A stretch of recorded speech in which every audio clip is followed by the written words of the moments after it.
1865 में Oxford university के maths teacher Charles लटविज Dotson ने अपने पेन नेम लुइस कैरल के नाम से एलिस इन वंडरलैंड यानी एलिस अजूबों की दुनिया में नाम की एक ऐसी बुक पब्लिश करवाई जो आज तक करोड़ों बच्चों के दिलों के बेहद करीब है। कहानी में एलिस नाम की एक छोटी लड़की कोट पहने घड़ी को देखते एक सफेद खरगोश को देखकर इतनी अचंभित होती है कि उसका पीछा करते हुए खरगोश की खोह में गिरकर एक ऐसी दुनिया में जा पहुंचती है जहां अजूबों की भरमार है। इस अजीबोगरीब दुनिया की मलिका ताश के पत्तों की लाल पान की रानी है। यहाँ हुक्का पीते हुए केंचुए हैं, मुस्कुराती बिल्ली है, सन की टोपी बाज है और बेअक्ल चाय की पार्टी है। कुल मिलाकर यहाँ सब कुछ उल्टा पुल्टा है। कभी बड़ी कभी छोटी होती हुई एलिस जब इस दुनिया में दाखिल होती है तो हुक्का पीता हुआ केंचुआ उससे पूछता है, तुम कौन हो? एलिस जवाब देती है, मैं सुबह से इतना बदल चुकी हूं कि मुझे खुद नहीं याद कि मैं कौन हूं और क्या हूं। क्वांटम की दुनिया भी एलिस की अजीबोगरीब दुनिया से कुछ कम नहीं। यहाँ पार्टिकल्स ही वेव हैं यानी तरंगे ही पदार्थ हैं। यहाँ कौन कब क्या है एलिस की तरह यह किसी को पता नहीं। चलिए हम भी इस अजीबोगरीब दुनिया के अंदर चल अजूबों के गवाह बनते हैं। नील्स बोर जैसे वैज्ञानिकों ने एटम से भी छोटी दुनिया के अंदर जैसे जैसे प्रवेश किया वैसे वैसे वो भी एलिस की तरह अचंभित होते रहे। हमारी दुनिया की तरह क्वांटम की दुनिया बिल्कुल भी नहीं है। यहाँ एटम्स या एलिमेंट्री पार्टिकल्स चुपचाप खड़े नहीं होते बल्कि मेंढकों की तरह इधर से उधर फुदकते रहते हैं। जैसे एलिस की अजीबोगरीब दुनिया के हुक्का पीते हुए केंचुए या मुस्कुराती बिल्ली आपको अपनी कल्पना शक्ति का भरपूर इस्तेमाल करने को मजबूर कर देती है, वैसे ही क्वांटम की दुनिया में आपकी ये कल्पना शक्ति बहुत काम आएगी। इसलिए कल्पना की उड़ान भरने को तैयार रहें, क्योंकि बड़ी दुनिया की फिजिक्स और क्वांटम की छोटी दुनिया की फिजिक्स में अंतर फिजिकल क्वांटिटीज एकदम सटीक जानने का है। यानी मोमेंटम, पोजीशन और एनर्जी का एकदम ठीक ठीक कैलकुलेशन। फिर से याद दिला दूं, मोमेंटम यानी मास इनटू वेलोसिटी। बड़ी दुनिया में काम आने वाली फिजिक्स इन्हीं फिजिकल क्वांटिटीज के मेजरमेंट्स को मैथमेटिकल फॉर्मूले में बदलने पर जोर देती है, लेकिन क्वांटम की थ्योरी इन फिजिकल क्वांटिटीज के ठीक ठीक कैलकुलेशंस को दरकिनार कर देती है। एलिस की अजीबोगरीब दुनिया के जैसी अजीबोगरीब क्वांटम की दुनिया की इस पहेली को चलिए समझने की कोशिश करते हैं। क्लासिकल फिजिक्स की दुनिया में एक्यूरेट मेजरमेंट्स काम आते हैं फिजिक्स के लॉज को वेरीफाई करने के लिए, नए लॉज बनाने के लिए, ताकि इन सब का इस्तेमाल हमारी रोज की जिंदगी में काम आने वाली चीजों को बनाने के लिए किया जाए। इसे क्लासिकल फिजिक्स की सर्टेनिटी कहा जाता है, क्योंकि यहाँ मेजरमेंट्स के आधार पर एक्सपेरिमेंट्स कर निश्चित रिजल्ट पा सकते हैं। यही मेजरमेंट क्वांटम फिजिक्स में एक चुनौती है और इसके लिए हमें अनसर्टेनिटी प्रिंसिपल का इस्तेमाल करना पड़ता है। यह अनसर्टेनिटी प्रिंसिपल कहती है कि पार्टिकल को कभी आप टाइम और स्पेस में पिन पॉइंट नहीं कर सकते। यानी आप किसी पार्टिकल का लोकेशन या स्थिति और उसका मोमेंटम यानी मास इनटू वेलोसिटी एक साथ नहीं जान सकते। कोई इलेक्ट्रॉन इस वक्त कहाँ है ये एग्जैक्ट मेजर करते वक्त हम उसका मोमेंटम नहीं जान सकते। स्वागत है आपका क्वांटम की अजीबोगरीब दुनिया में, जहां ये अनसर्टेनिटी प्रिंसिपल काम आता है, जिसे हम हाइजेनबर्ग अनसर्टेनिटी प्रिंसिपल भी कहते हैं। इस अनसर्टेनिटी प्रिंसिपल को गढ़ने वाला वर्नर हाइजेनबर्ग जब सिर्फ 19 साल की उम्र में थ्योरेटिकल फिजिक्स पढ़ने यूनिवर्सिटी ऑफ गोटिंगन पहुंचा तो उसके एक टीचर ने उसे नील्स बोर का लेक्चर सुनने की सलाह दी। हाइजेनबर्ग ने बाद में लिखा, ये लेक्चर मैं कभी नहीं भूल सकता, जहां मैंने पहली बार नील्स बोर को फिलॉसफी की मदद से अपने एक एक वाक्य को पिरोते हुए क्वांटम फिजिक्स समझाते हुए सुना। लेक्चर के बाद जब हाइजेनबर्ग नील्स बोर से मिलने पहुंचा तो बोर उससे इतना प्रभावित हुआ कि उसे अपने कोपनहागन इंस्टीट्यूट में आने का न्योता दिया। अपनी यूनिवर्सिटी की पढ़ाई पूरी कर हाइजेनबर्ग 2 साल बाद कोपनहागन पहुंचा और यहां से उसकी जिंदगी ने एक नया मोड़ लिया। जून 1925 में हाइजेनबर्ग ने दुनिया के सामने अनसर्टेनिटी प्रिंसिपल पेश किया, जो कहती थी कि दुनिया में आप किसी पार्टिकल की हर प्रॉपर्टी ठीक ठीक नहीं मेजर कर सकते। अगर गौर से देखा जाए तो ये अनसर्टेनिटी हमारे इर्द गिर्द हर जगह है, लेकिन आंखों के सामने दिखने वाली हमारी बड़ी दुनिया में अनसर्टेनिटी के प्रभाव इतने छोटे होते हैं कि ये नजरअंदाज कर दिए जाते हैं। क्वांटम की दुनिया में इन प्रभावों को नजरअंदाज करना नामुमकिन है। न्यूटन की थ्योरी के ठीक उलट अनसर्टेनिटी प्रिंसिपल हमें यूनिवर्स का एक मूलभूत स्वभाव दिखाता है कि यूनिवर्स में अनसर्टेनिटी की वजह से लचीलापन है और ये यूनिवर्स को कुछ भी करने की आज़ादी देता है। अगर आप कोई भी एक्सपेरिमेंट करें तो क्लासिकल फिजिक्स के हिसाब से आपको नतीजे हमेशा एक ही मिलने चाहिए, लेकिन क्वांटम की दुनिया में ऐसा नहीं होता। अगर इलेक्ट्रॉन के सामने चलने के लिए 2 रास्ते हैं तो आप सर्टेनिटी के साथ ये नहीं कह सकते कि वो किस रास्ते पर चलेगा। इससे भी अजीब बात हो सकती है कि एक इलेक्ट्रॉन एक रास्ते पर चले और दूसरा उसके ठीक उल्टे किसी दूसरे रास्ते पर। क्वांटम की दुनिया में निश्चितता सर्टेनिटी काम नहीं आती, बल्कि संभावना प्रोबेबिलिटी काम आती है। जरा अंदाजा लगाइए, क्वांटम की दुनिया की इन अजीबोगरीब हरकतों ने उन 20वीं सदी के वैज्ञानिकों का क्या हाल किया होगा जिन्हें क्लासिकल फिजिक्स की आदत लगी हुई थी, जहां हर एक्सपेरिमेंट का कोई निश्चित रिजल्ट आता है। नील्स बोर और आइंस्टाइन के बीच इस अनसर्टेनिटी प्रिंसिपल ने और गहरी खाई खोद दी।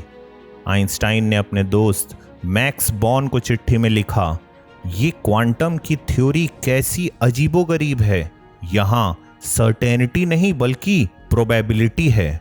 ये हो नहीं सकता क्योंकि ईश्वर पासे नहीं फेंक रहा है। God is not playing dice. Alice अजीबोगरीब दुनिया में घूमती हुई एक बगीचे में जा पहुंचती है, जहां एक बड़ी सी टेबल में खरगोश, मोटा चूहा और सन की टोपीबाज मिलकर पागल चाय की पार्टी कर रहे होते हैं। उन्हें देखकर एलिस भी वहां बैठ जाती है और टोपीबाज के कहने पर मोटा चूहा 3 बहनों की एक कहानी सुनाने लगता है जो एक कुएं के अंदर रहती हैं। एलिस पूछती है, वो वहां क्या खाती हैं? मोटा चूहा कहता है, गुड़, क्योंकि वो कुआं गुड़ का है और वो इसी गुड़ को बाहर निकालने के लिए कुएं के अंदर हैं। एलिस को कहानी समझ नहीं आती। वो पूछती है कि एक तो गुड़ का कुआं कैसे हो सकता है और फिर कोई गुड़ के कुएं के अंदर रहकर गुड़ कैसे निकाल सकता है? मोटा चूहा जवाब देने की बजाय सो जाता है। एलिस चिढ़ के पागल चाय की पार्टी छोड़कर चली जाती है। बिल्कुल यही हो रहा था विज्ञान की दुनिया में जब क्वांटम फिजिक्स के बारे में नई जानकारी सामने आ रही थी। आम समझ के ठीक उलट क्वांटम फिजिक्स भी एलिस की पागल चाय की पार्टी जैसी लग रही थी, जहां बड़े अजीबोगरीब किस्से चल रहे थे। इन्हीं अजीबोगरीब किस्सों में बढ़ोतरी करने एक और नाम जुड़ा, अरविंद श्रोडिंगर का। 1927 के सॉल्वे कॉन्फ्रेंस में हिस्सा लेने अरविंद श्रोडिंगर हाइकिंग बूट पहने और बैकपैक लेकर जब ब्रसेल्स के होटल पहुंचे तो रिसेप्शनिस्ट को ये समझने में काफ़ी दिक्कत हुई कि वो श्रोडिंगर हैं और सॉल्वे कॉन्फ्रेंस में हिस्सा लेने आए हैं। बाद में उनके साथी वैज्ञानिक पॉल डिरैक की मदद से उन्हें कमरा मिला।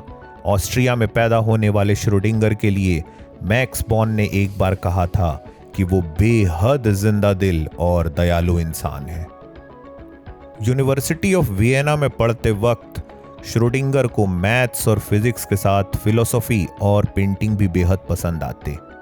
अलग अलग सब्जेक्ट्स पसंद होने की वजह से शुरुआत में उन्हें अपना करियर चुनने में दिक्कत हुई, लेकिन फर्स्ट वर्ल्ड वॉर में एक सैनिक के रूप में नौकरी करते हुए उन्हें एक ऐसी चौकी में तैनाती मिली जहां लड़ाई कम थी। खाली समय को श्रोडिंगर ने फिजिक्स पढ़ने के लिए इस्तेमाल किया और 1920 में स्टुटगार्ट यूनिवर्सिटी जर्मनी में नौकरी शुरू कर दी। यहां उन्होंने आइंस्टाइन के पेपर का एक फुटनोट पढ़ा जिसमें लुई विक्टर डे ब्रोगली के उस एजम्पशन की बात की गई थी कि इलेक्ट्रॉन्स के पास भी वेव्स जैसी प्रॉपर्टीज होती हैं। पहले आइंस्टाइन ने यह दिखाया था कि लाइट जिसे वेव समझा जाता है वो पार्टिकल भी है। कोपनहागन इंस्टीट्यूट के वैज्ञानिक जब मैथ्स की मदद से इलेक्ट्रॉन के बारे में समझते थे तो वो इलेक्ट्रॉन को वेव नहीं बल्कि पार्टिकल की तरह ट्रीट करते।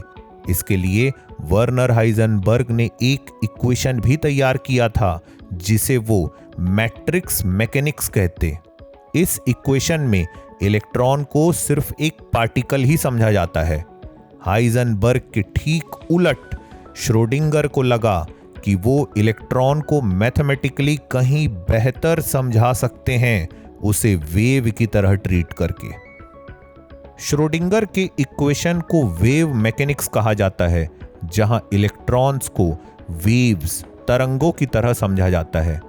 ये इक्वेशन हाइजेनबर्ग के मैट्रिक्स मैकेनिक्स से सरल हैं, लेकिन फिर भी दोनों दरअसल इलेक्ट्रॉन्स को समझाने के ही काम आते हैं और दोनों के रिजल्ट भी एक ही आते हैं, क्योंकि इलेक्ट्रॉन्स वेव्स भी हैं और पार्टिकल भी। श्रोडिंगर इस बात में असफल रहे कि वो वेव पार्टिकल डुअलिटी को पूरी तरह से दरकिनार कर इलेक्ट्रॉन को सिर्फ वेव की तरह समझा सकते हैं। उनका इक्वेशन क्वांटम की दुनिया की इस गुत्थी को समझाने का एक प्रयास था जहां इलेक्ट्रॉन्स, वेव्स और पार्टिकल्स दोनों हैं। लेकिन फिर भी श्रोडिंगर की ये मेहनत पूरी तरह से बेकार नहीं गई और उन्हें 1933 में नोबेल प्राइज दिया गया। एलिस की अजीबोगरीब दुनिया के जैसी क्वांटम की दुनिया को समझाने के लिए श्रोडिंगर ने एक थॉट एक्सपेरिमेंट दुनिया के सामने रखा। आज हम इस थॉट एक्सपेरिमेंट को श्रोडिंगर्स कैट के नाम से जानते हैं। हालांकि ये थॉट एक्सपेरिमेंट पूरी तरह से काल्पनिक था, लेकिन ये इलेक्ट्रॉन के वेव पार्टिकल डुअलिटी को समझने के लिए शायद सबसे सटीक है। इस थॉट एक्सपेरिमेंट में श्रोडिंगर ने एक बिल्ली को रेडियो एक्टिव डिवाइस के साथ एक बक्से में डाला जिसमें जहरीली गैस साइनाइड की एक ट्यूब है। अगर रेडियो एक्टिव डिवाइस एक गामा रे एमिट करता है तो हथौड़े से साइनाइड गैस की ट्यूब टूट जाएगी और बिल्ली मर जाएगी। लेकिन इस बात की भी पूरी संभावना है कि रेडियो एक्टिव डिवाइस कोई गामा रे एमिट ही ना करे, साइनाइड गैस की ट्यूब न टूटे और बिल्ली जिंदा रहे। यानी अगर वो बक्सा बंद है तो बिल्ली के जिंदा और मरे होने की संभावना, प्रोबेबिलिटी एक बराबर है। ये संभावना इलेक्ट्रॉन के एक ही वक्त में वेव या पार्टिकल होने के जैसी है। हाइजेनबर्ग और श्रोडिंगर जब क्वांटम की दुनिया के अजीबोगरीब हालात वैज्ञानिक जगत के सामने रख रहे थे तो पॉल डिरैक नाम के एक अंग्रेज वैज्ञानिक ने क्वांटम की थ्योरी को समझाने के लिए एक और रास्ता खोला। डिरैक ने जब श्रोडिंगर और हाइजेनबर्ग के इक्वेशंस देखे तो वो इस निष्कर्ष पर पहुंचा कि अगर ये दोनों एक ही जवाब दे रहे हैं तो जवाब पाने के लिए दो अलग अलग रास्तों की जरूरत क्या है? 1926 में सिर्फ 23 साल की उम्र में उसने मैथ्स की मदद से यह साबित किया कि इलेक्ट्रॉन्स का एक प्रकार का स्पिन होता है और वो छोटे चुंबक जैसे बिहेव करते हैं। अपने पेपर में उसने ये दिखाया कि नेगेटिव इलेक्ट्रॉन का एक जुड़वा भाई होता है, पॉजिट्रॉन, जिसे आगे चलकर एंटी पार्टिकल कहा गया, यानी हर पार्टिकल का एक एंटी पार्टिकल होता है। रिचर्ड फाइनमैन ने एक बार कहा था कि क्वांटम की दुनिया हमारे सामने दिखने वाली दुनिया के जैसी नहीं है। यहां अजूबे हैं, पहेलियां हैं और एक खूबसूरती है जिसे मैथ्स की मदद से ही समझा जा सकता है। एलिस की तरह हमने भी इस विज्ञान कथा में अजूबों से भरी दुनिया की सैर की, लेकिन ये अजूबे, ये चमत्कार, ये पहेलियां आगे और भी हैं।